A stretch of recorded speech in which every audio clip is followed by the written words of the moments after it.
Here I have a PS4 and the HDMI port is not working, so I'll be opening it up. There are about 6 screws on the front that you want to take off. Then you can slide off the plastic casing at the very top. Underneath that plastic casing there's 2 more screws that you need to remove.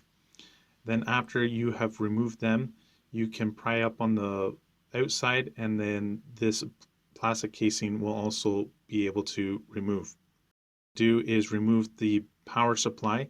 The power supply has about 6 screws around the outside, and you can just remove them and just keep the screws in a location that you remember how they go back. And there's also the power supply cable. Then just gently pry up and remove it straight up, and that is the power supply removed. Underneath the power supply there is a ribbon cable that you push down on the tab and slide it out.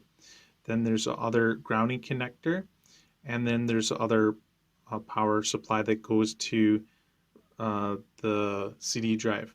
Now you want to remove the CD drive. There are screws around the outside that you have to remove, and then when you have those screws removed, this CD drive will also be able to just pull straight out.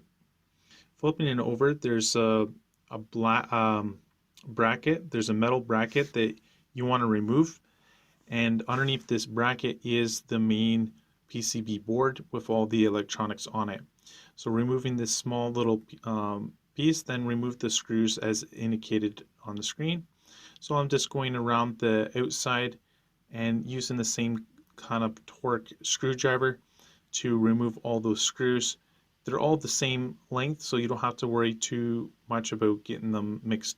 There's also a little clip that you just pull up to remove. Now what you want to do is remove the hard drive and removing the motherboard. I'm first looking at the HDMI port and testing all the pins that are okay. So now the idea is to double check the encoder chip. And I have other motherboard, and I'll be swapping the encoder chip. So I'm putting some tape around the.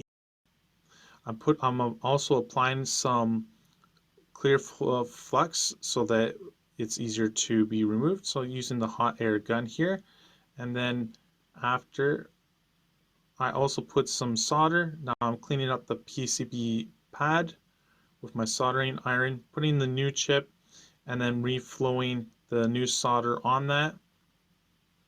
Just using a little bit of solder going along, and there we go. We have each side, and after we have soldered each side, I'm using the scope to double check all the connections are good, no pins are moving, so side's good, and checking all 4 sides. I noticed that on one side this side did have a short between 2 legs. You can see right there that there is a little bit of short right there, so I have to remove that short using the hot iron again.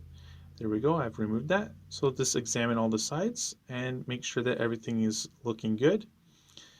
This side, making sure no pins are moving, and there we go.